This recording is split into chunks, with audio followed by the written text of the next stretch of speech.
기도하심으로 7월 3일 7월 첫 주 수요일 저녁 예배를 하나님께 드립니다.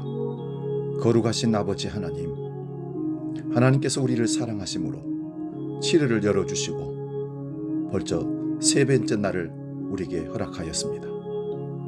오늘도 하루 일과를 마치고 마음에 무릎을 꿇고 주께로 나아가는 믿음의 사람들을 기억하시고 하나님 앞에서 늘 삶을 점검하며 하나님 앞에서 살기로 약속하며 나아가는 모든 성도들을 하늘 은총으로 덮어주시고 인도하여 주시옵소서.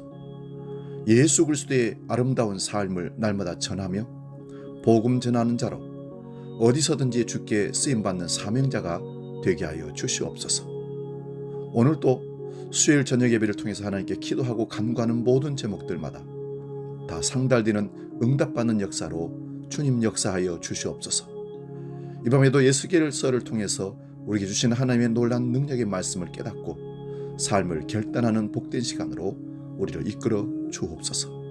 이제 사도신경으로 우리의 신앙을 고백합니다. 나는 전능하신 아버지 하나님, 천지의 창조주를 믿습니다. 나는 그의 유일하신 아들, 우리 주 예수 그리스도를 믿습니다. 그는 성령으로 잉태되어 동정녀 마리아에게서 나시고 본디오 빌라도에게 고난을 받아 십자가에 못 박혀 죽으시고 장사된 지 사흘 만에 죽은 자 가운데서 다시 살아나셨으며 하늘에 오르시어 전능하신 아버지 하나님 우편에 앉아 계시다가 거기로부터 살아있는 자와 죽은 자를 심판하러 오십니다. 나는 성령을 믿으며 거룩한 공교회와 성도의 교제와 죄를 용서받는 것과 몸의 부활과 영생을 믿습니다. 아멘.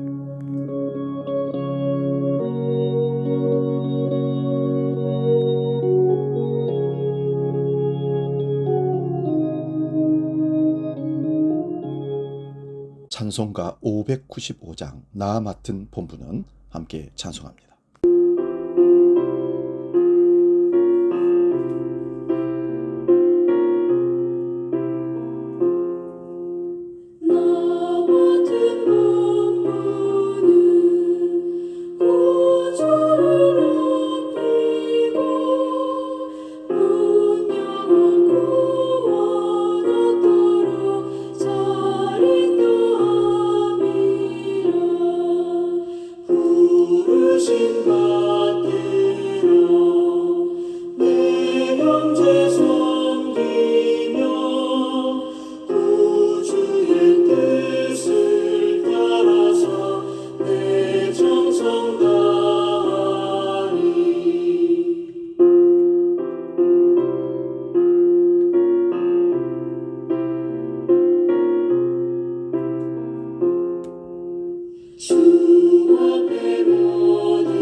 오늘 저녁 우리에게 주시는 하나님 말씀은 구약성경 에스겔서 1장 4절에서 28절까지 말씀입니다.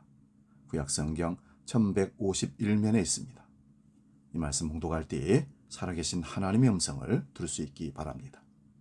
에스겔서 1장 4절에서 28절, 좀 깁니다마는 경청하시기 바랍니다.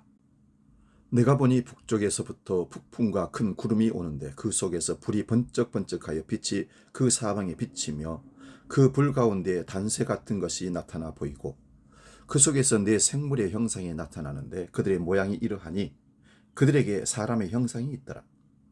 그들에게 각각 네 얼굴과 네 날개가 있고 그들의 다리는 곧은 다리요 그들의 발바닥은 송아지 발바닥 같고 광낸 구리같이 빛나며 그 사방 날개 밑에는 각각 사람의 손이 있더라. 그 네 생물의 얼굴과 날개가 이러하니 날개는 다 서로 연하였으며 갈 때에는 돌이키지 아니하고 일제히 앞으로 곧게 행하며 그 얼굴들의 모양은 넷의 앞은 사람의 얼굴이요 넷의 오른쪽은 사자의 얼굴이요 넷의 왼쪽은 소의 얼굴이요 넷의 뒤는 독수리의 얼굴이니 그 얼굴은 그러하며 그 날개는 들어 펴서 각기 둘씩 서로 연하였고 또 둘은 몸을 가렸으며 영이 어떤 쪽으로 가면 그 생물들도 그대로 가되 돌이키지 아니하고 일제히 앞으로 곧게 향하며 또 생물들의 모양은 타는 숯불과 횃불 모양 같은데 그 불이 그 생물 사이에서 오르락 내리락 하며 그 불은 광채가 있고 그 가운데에서는 번개가 나며 그 생물들은 번개 모양같이 왕래하더라.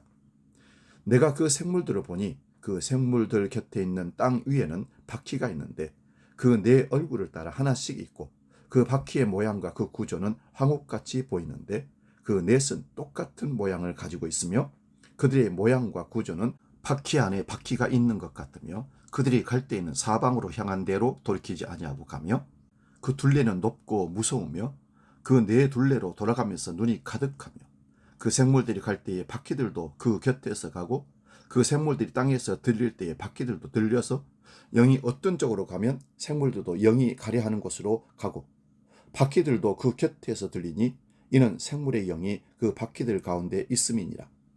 그들이 가면 이들도 가고 그들이 서면 이들도 서고 그들이 땅에서 들릴 때에는 이들도 그 곁에서 들리니 이는 생물의 영이 그 바퀴들 가운데 있음이로다. 그 생물의 머리 위에는 수정 같은 궁창의 형상이 있어 보기에 두려운데 그들의 머리 위에 펼쳐져 있고 그 궁창 밑에 생물들의 날개가 서로 향하여 펴 있는데 이 생물은 두 날개로 몸을 가렸고 저 생물도 두 날개로 몸을 가렸더라. 생물들이 갈 때에 내가 그 날개 소리를 들으니 많은 물소리와도 같으며 전능자의 음성과도 같으며 떠는 소리 곧 군대의 소리와도 같더니 그 생물이 설 때에 그 날개를 내렸더라. 그 머리 위에 있는 궁창 위에서부터 음성이 나더라. 그 생물이 설 때에 그 날개를 내렸더라. 그 머리 위에 있는 궁창 위에 보좌의 형상이 있는데 그 모양이 남보석 같고 그 보좌의 형상 위에 한 형상이 있어 사람의 모양 같더라. 내가 보니 그 허리 위의 모양은 단새 같아서 그 속과 주위가 불 같고 내가 보니 그 허리 아래의 모양도 불 같아서 사방으로 광채가 나며 그 사방 광채의 모양은 비 오는 날 구름 위에 있는 무지개 같으니 이는 여호와의 영광의 형상의 모양이라. 내가 보고 엎드려 말씀하시는 이 이의 음성을 들으니라. 아멘. 오늘 봉독한 말씀으로 28절에 있는 여호와의 영광의 형상 이런 제목으로 말씀의 은혜를 나눕니다. 이스라엘 백성들이 바벨론으로 포로로 잡혀가면서 가장 큰 충격은 여러분 어떤 것이라고 생각합니까? 천지를 창조하시고 언약대로 이스라엘 백성을 애굽에서 인도하여 내신 전능하신 여호와 하나님께서 어디에 계시는가에 대한 충격이었을 것입니다. 하나님이 계시다면 어떻게 우리가 이방 나라 바벨론의 포로로 잡혀가고 나라가 망하게 됩니까? 이런 뜻입니다. 하나님께 택하신 나라가 멸망한 것입니다. 하나님께서 다윗에게 언약하신 그 왕위가 영원하리라는 언약들은 다 어디에 가고 이렇게 나라가 멸망하는가 하는 충격입니다. 과연 하나님께서 우리와 함께 하시는가? 과연 우리에게 소망이 있는가 하는 이런 갈등이 가득하였을 것입니다. 에스겔 선지자도 포로로 잡혀가서 5년 그 절망의 순간에 그 발 강가에서 하늘이 열린 것입니다. 본문 4절입니다. 북쪽에서 폭풍과 큰 구름이 오는데 그 속에서 불이 번쩍번쩍하여 빛이 그 사방에 비치매 그 불 가운데 단새 같은 것이 나타나 보이는 것입니다. 이런 모습은 여호와 하나님께서 이스라엘 백성들에게 나타나실 때의 모습입니다. 출애굽한 이스라엘 백성들과 언약을 체결하기 위해서 시내산에 광림하실 때에도 구름과 불의 모습으로 하나님은 나타나셨습니다. 부분적으로 다르기는 하지만 전체적인 모습은 비슷합니다.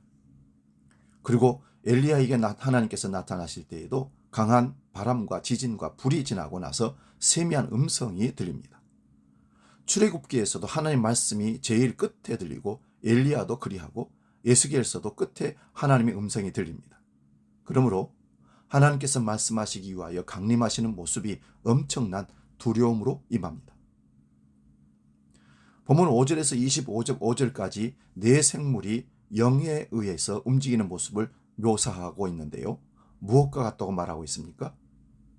무엇과 같다고 하는 것은 세상의 그 어떤 것으로 이런 형상들을 그려낼 수가 없다는 말입니다. 마치 바울사도가 셋째 하늘에 이끌려 갔지만 그 본 내용을 말로 할 수 없었다고 하는 것과 같습니다. 고린도후서 12장 4절입니다. 그가 낙원으로 이끌려서 말로 표현할 수 없는 말을 들었으니 사람이 가히 이르지 못할 말이로다. 바울의 환상과 계시가 어떠했는지 말로 표현할 수가 없다고 고백합니다. 그러므로 에스겔이 본 이런 환상은 여호와 하나님의 전능하신 활동성을 보여주는 것으로 보면 됩니다. 바벨론의 포로로 잡혀온 그 절망의 순간, 가장 바닥을 쳤다고 하는 그 순간에도 하나님은 신실하게 자신의 일을 이루고 계시는 것입니다. 시편 18편 7절에서 14절입니다. 이에 땅이 진동하고 산들의 터도 요동하였으니 그의 진노로 말미암음이로다. 그의 코에서 연기가 오르고 입에서 불이 나와 하름이여 그 불에 숯이 피었도다. 그가 또 하늘을 들이우시고 강림하시니 그의 발 아래는 어두컴컴하도다. 구름을 타고 다니시며 바람 날개를 타고 높이 솟아 오르셨도다. 그가 흑암을 그의 숨는 곳으로 삼으사 장막같이 자기를 두르게 하시며 곧 물의 흑암과 공중의 빽빽한 구름으로 그러하시도다. 그 앞에 광처로 말미암아 빽빽한 구름이 지나며 우박과 숯불이 내리로다. 여호와께서 하늘에서 우레소리를 내시고 지존하신 이가 음성을 내시며 우박과 숯불을 내리시도다. 그의 화살을 날려 그들을 흩으시며 많은 번개로 그들을 깨뜨리셨도다. 여호와 하나님의 우주적인 통치와 다스림을 이렇게 표현한 것입니다. 그러므로 에스겔서 1장 5절에서 24절의 내용에서 여호와의 활동성을 보려고 합니다. 네 생물이 사자와 독수리와 소와 사람의 얼굴의 형상을 하고서 날개가 있다는 표현들은 유대인들의 율법 해석에서 이 네 생물의 특성을 이렇게 말합니다. 모든 생물들 중 가장 높은 존재는 인간이다. 새 중에는 독수리, 가축 중에는 소, 그리고 짐승 중에서는 사자다. 이 모든 것들은 충성을 받았으며 위대함을 부어 받았도다. 그리고 그것들이 하나님 보좌 아래 놓여 있다. 결국 네 생물이 하나님 보좌 아래 놓여 있음을 말하지만 네 생물의 에스겔 10장에서는 그룹으로 말하고 있습니다. 방금 살펴본 시편 18편에서 그룹을 타고 다니신다는 것과 같은 것입니다. 네 생물의 활동에 대하여 바퀴와 날개는 다 빠르게 움직임을 나타내고 그리고 날개 밑에 손과 바퀴에 눈이 가득합니다. 네 생물과 내면의 얼굴의 형상이란 사방을 다 살피는 것입니다. 이런 모습은 온 세상을 두루 살피시며 다스리고 계시는 하나님이신 것을 알 수 있습니다. 지금 바벨론 포로로 잡혀와서 도대체 하나님이 계신가 하는 그런 절망의 상황에서 에스겔에게 임하신 하나님의 영광의 형상은 이미 전에 이스라엘 백성들에게 임하신 그런 모습으로 나타나신 것입니다. 그리고 그 움직임이 얼마나 빠른지 14절에서는 번개 모양같이 왕래한다고 고백합니다. 그 움직임은 네 생물의 바퀴 가운데 있는 영에 따라 움직입니다. 영이 어떤 쪽으로 가면 네 생물로 그대로 가게 되는데 상하 좌우 회전하지 않고 원하는 방향으로 날아갑니다. 본문 22절에서 25절을 보면 그 생물 머리 위에는 수정 같은 궁창 형상이 있어 보기에 두렵다고 합니다. 이 궁창을 기준으로 위와 아래로 나누어집니다. 궁창 위에는 보좌 형상이 있습니다. 네 생물은 궁창 아래에서 활동하고 있고 네 생물에 대하여 명령하는 음성은 궁창 위에서 들려옵니다. 그러므로 보좌에 계신 이의 음성을 듣고 이 네 생물이 그 영에 따라 움직이는 것입니다. 이 네 생물의 날개 소리가 많은 물소리와도 같고 전능자의 음성과도 같으며 많은 군중이 떠드는 소리, 곧 군대의 소리와 같다고 말합니다. 하나님의 심부름을 하는 네 생물을 통하여 전능하신 하나님께서 자신의 뜻을 빈틈없이 이루어내고 계심을 보여주십니다. 그리고 26절에서 마지막 28절입니다. 네 생물의 머리 위에 있는 궁창 위에 보좌의 형상이 있습니다. 네 생물을 에스겔서 10장에서 그룹이라고 말한다고 했습니다. 이 그룹이란 날개 형상인데 그 그룹은 언약궤, 법궤 뚜껑 위에 그룹을 양편에서 붙여 만듭니다. 이런 그룹은 날개의 형상인데 하나님께서 그룹 위에 또는 그룹 사이에 좌정하시는 것으로 표현하고 있습니다. 그러므로 이 그룹 위에 하나님 보좌가 있다는 것은 하나님께서 자신의 언약을 이루시기 위하여 그룹을 타고 일하시는 것입니다. 그러므로 그룹 위에 궁창이 있고 그 궁창 위에 보좌의 형상이 보이는 것입니다. 이 보좌의 형상이 남보석과 같고 그 보좌의 형상 위에 한 형상이 있어 사람의 모양 같다고 말합니다. 이 사람의 모양과 같은 형상이 허리 위의 모양은 불에 달구어진 쇠 같아서 그 속과 주위가 불 같고 그 허리 아래의 모양도 불 같아서 사방으로 광채가 난다고 합니다. 그 사방 광채가 비오는 날에 구름에 있는 무지개 같으니 이는 여호와의 영광의 형상의 모양이라고 합니다. 이러한 여호와의 영광의 형상을 보고 엎드렸습니다. 그 영광 앞에 엎드려 줄 수밖에 없습니다. 그때 음성이 들렸습니다. 여호와의 영광과 음성을 듣는 선지자들의 공통점입니다. 여호와의 영광이 예루살렘이 아닌 이방 땅의 땅 바벨론에 나타났다는 것이 놀라운 일입니다. 이로써 여호와 하나님은 온 우주의 만물을 통치하시는 하나님이심을 알리시며 또한 자신의 언약대로 이루어내시는 분이심을 에스겔과 포로로 잡혀온 자들에게 알게 하시는 것입니다. 왜 심판을 받아야 하는지 그리고 어떻게 포로에서 회복되어 다시 돌아가게 될 건지를 말씀하십니다. 마른 뼈와 같은 자들이 살아나서 하나님의 군대가 되고 새 예루살렘과 새 성전에 대한 환상도 에스겔에게 보여주십니다. 그러나 이러한 회복은 바벨론 포로 70년 후에 아주 부분적으로 이루어집니다. 에스겔이 본 그런 완벽한 새 예루살렘과 새 성전이 아니었던 것입니다. 이것은 앞으로 보겠습니다마는 예수 그리스도로 인하여 완성되어질 새 하늘과 새 땅을 말씀하고 있는 것입니다.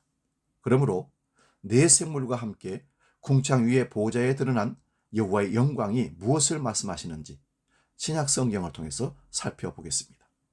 마태복음 17장 1절에서 5절 말씀입니다.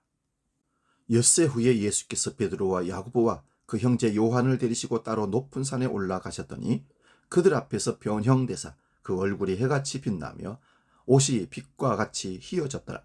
그때의 모세와 엘리야가 예수와 더불어 말하는 것이 그들에게 보이거늘 베드로가 예수께 여쭈어 이르되 주여 우리가 여기 있는 것이 좋사오니 만일 주께서 원하시면 내가 여기서 초막 셋을 짓되 하나는 주님을 위하여 하나는 모세를 위하여 하나는 엘리야를 위하여 하리이다. 말할 때에 호련히 빛난 구름이 그들을 덮으며 구름 속에서 소리가 나서 이르시되 이는 내 사랑하는 아들이요 내 기뻐하는 자니 너희는 그의 말을 들으라 하시는지라.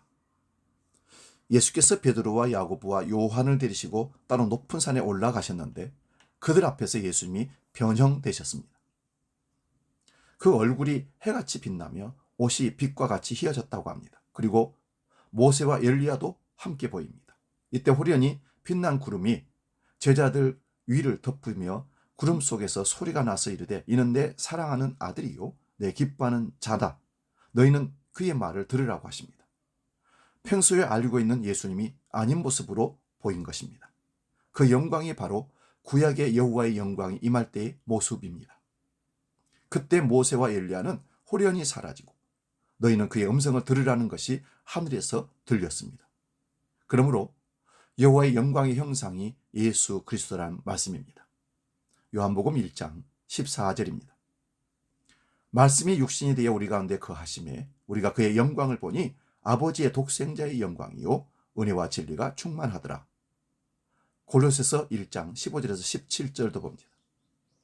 그는 보이지 않는 하나님의 형상이요 모든 피조물보다 먼저 나신 이시니 만물이 그에게서 창조되되 하늘과 땅에서 보이는 것들과 보이지 않는 것들과 혹은 왕권들이나 주권들이나 통치자들이나 권세들이나 만물이 다 그로 말미암고 그를 위하여 창조되었고 또한 그가 만물보다 먼저 계시고 만물이 그 안에 함께 섰느니라. 예수님의 아버지의 독생자의 영광이며 은혜와 진리가 충만합니다. 예수님의 하나님의 형상이시며 만물이 예수님에게서 예수님을 위하여 창조되었습니다. 여호와의 영광이 하나님의 아들이신 예수 그리스도에게 나타났습니다. 그런데 왜 세상은 그를 알아보지 못했습니까? 고린도후서 4장 3절에서 11절 봅니다. 만일 우리의 복음이 가리었으면 망하는 자들에게 가리어진 것이라. 그 중에 이 세상의 신이 믿지 아니하는 자들의 마음을 혼미하게 하여 그리스도의 영광의 복음의 광채가 비치지 못하게 함이니 그리스도는 하나님의 형상이니라. 우리는 우리를 전파하는 것이 아니라 오직 그리스도 예수의 주 되신 것과 또 예수를 위하여 우리가 너희의 종된 것을 전파함이라. 어두운 데에 빛이 비치라 말씀하셨던 그 하나님께서 예수 그리스도의 얼굴에 있는 하나님의 영광을 아는 빛을 우리 마음에 비추셨느니라. 우리가 이 보배를 질그릇에 가졌으니 이는 심히 큰 능력은 하나님께 있고 우리에게 있지 아니함을 알게 하려 함이라. 우리가 사방으로 우겨쌈을 당하여도 쌓이지 아니하며 답답한 일을 당하여도 낙심하지 아니하며 박해를 받아도 버림받지 아니하며 거꾸러뜨림을 당하여도 망하지 아니하고 우리가 항상 예수의 죽음을 몸에 짊어지면 예수의 생명이 또한 우리 몸에 나타나게 하려 함이라. 우리 살아있는 자가 항상 예수를 위하여 죽음에 넘겨지면 예수의 생명이 또한 우리의 죽을 육체에 나타나게 하려 함이니라. 아멘. 이 세상의 신이 믿지 않은 자들의 마음을 가려서 그리스도의 영광의 복음의 광채가 비치지 못하게 하였기 때문입니다. 그래서 예수를 알아보지 못했던 것입니다.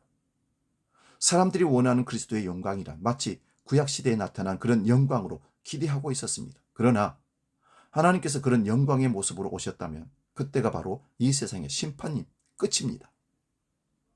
그러므로 그 영광을 버리시고 자신의 언약을 이루시기 위하여 종의 모습으로 오셨기에 알아보지 못했던 것입니다. 그러나 일부 제자들에게 자신을 알리심으로 예수님이 주와 그리스도이심을 증거하셨습니다. 그러면 오늘날은 어떻게 십자가에 못 박히신 예수님이 여호와의 영광의 형상이신 주와 그리스도 되심을 믿을 수가 있습니까? 고린도후서 4장 6절 말씀입니다. 어두운 데에 빛이 비치라 말씀하셨던 그 하나님께서 예수 그리스도의 얼굴에 있는 하나님의 영광을 아는 빛을 우리 마음에 주셨느니라. 하나님의 창조의 능력으로 사도들에게 예수 그리스도의 얼굴에 있는 하나님의 영광을 아는 빛을 비춰주셨다고 합니다. 예수님이 하나님의 형상이요 하나님의 영광임을 알고 믿는 것은 하나님께서 말씀으로 천지를 창조하신 그 능력입니다. 이러한 재창조는 하나님의 아들이 친히 사람이 되시고 피를 흘리심으로 만들어내시는 새로운 피조물입니다. 이런 사도들의 증거를 오늘도 성령을 통하여 믿게 되는 것도 역시 바벨론과 같은 이 땅에서 하나님이 일하고 계시기 때문입니다. 이런 자들은 자신이 질그릇인 줄을 압니다. 능력이 하나님께 있고 우리에게 있지 아니함을 알게 합니다. 이런 자들은 사방으로 우겨쌈을 당하여도 쌓이지 아니하고 답답한 일을 당하여도 낙심하지 않습니다. 박해를 당해도 버림받지 않고 거꾸러짐을 당하여도 망하지 아니한다고 말합니다. 이렇게 되는 것은 하나님의 형상 예수의 죽음을 짊어지는 것이며 또한 형상 예수를 위하여 죽음에 넘겨지는 것입니다. 그런데 이것이 죽음이 아니라 오히려 예수 생명이 나타나는 삶이라는 것입니다. 바벨론의 포로에서 우겨쌈을 당한 것 같아도 그곳에 하나님의 영광이 임하시니 하늘이 열리는 것처럼 하나님의 자기 백성에게는 그 어떤 우겨쌈을 당하여도 쌓이지 않습니다. 그 이유는 예수 그리스도의 생명 안에 있기 때문입니다. 바벨론의 포로로 잡혀갔을지라도 하나님의 일하심은 그곳에서도 동일하게 역사하고 계십니다. 또한 초대교회 때 엄청난 환난과 핍박이 가해져도 하나님은 자기 백성들에게 하늘의 문을 여시고 하늘의 음성을 듣게 하십니다. 계시록 4장 1절에서 11절을 보면 예수께서와 연결이 되는 보좌에 계시는 분이 나타납니다. 하늘 문이 열리고 이후에 마땅히 될 일을 보이신다고 하십니다. 이미 하늘에서 완료된 일입니다. 계시록 4장 8절입니다. 네 생물은 각각 6날개를 가졌고 그 안과 주위에는 눈들이 가득하더라. 그들이 밤낮 쉬지 않고 이르기를 거룩하다 거룩하다 거룩하다. 주 하나님 곧 전능하신 이여 전에도 계셨고 이제도 계시고 장차 오실지라. 사랑하는 여러분, 주의 약속을 믿는 자들은 지금 어떤 상황과 환경에 처하여 있을지라도 주의 이 약속을 바라보고 살게 됩니다. 바벨론에서도 함께 하셨고 초대교회 때도 함께 하셨고 지금 자기 백성들과 지금 우리와도 함께 하시는 분이 영광 중에 재림하여 오고 계십니다. 여호와 하나님의 영광을, 여호와 하나님의 형상을 입으시기 바랍니다. 이루시기 바랍니다. 찬송가 425장 주님의 뜻을 이루소서 찬양하고 기도하고 마치겠습니다.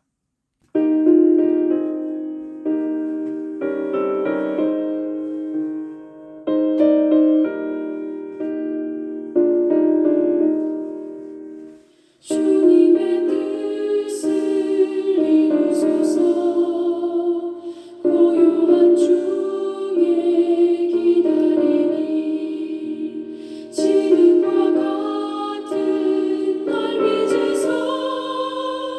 주님의 영상 만드소서. 주님의 뜻을 이루소서. 주님 발 앞에 엎드리니 나의 맘속을 살피시사 눈보다 이게 하옵소서. 기도하겠습니다. 하나님 아버지, 주님의 영광을, 주님의 형상을 우리 안에 이루소서. 그리하여 어떤 상황 속에서도 결코 믿음을 버리지 않고 사방으로 우겨쌈을 당하여도 쌓이지 아니하고 답답한 일을 당하여도 낙심하지 않고 박해를 당해도 버림받지 않고 거꾸로 뜸을 당하여도 망하지 아니하는 믿음으로 우리가 이 땅에서 승리케 하여 주옵소서. 이제는 우리의 영광이요 형상이신 주 예수 그리스도의 은혜와 아버지의 놀라우신 사랑과 성령님의 감동, 교제, 역사 충만케 하심이 하나님의 영광과 형상을 이루기 위해 날마다 주 앞에 나아가는 모든 주의 백성들 머리 위에 이제는 영원히 함께 하시기를 간절히 축원하옵나이다. 아멘.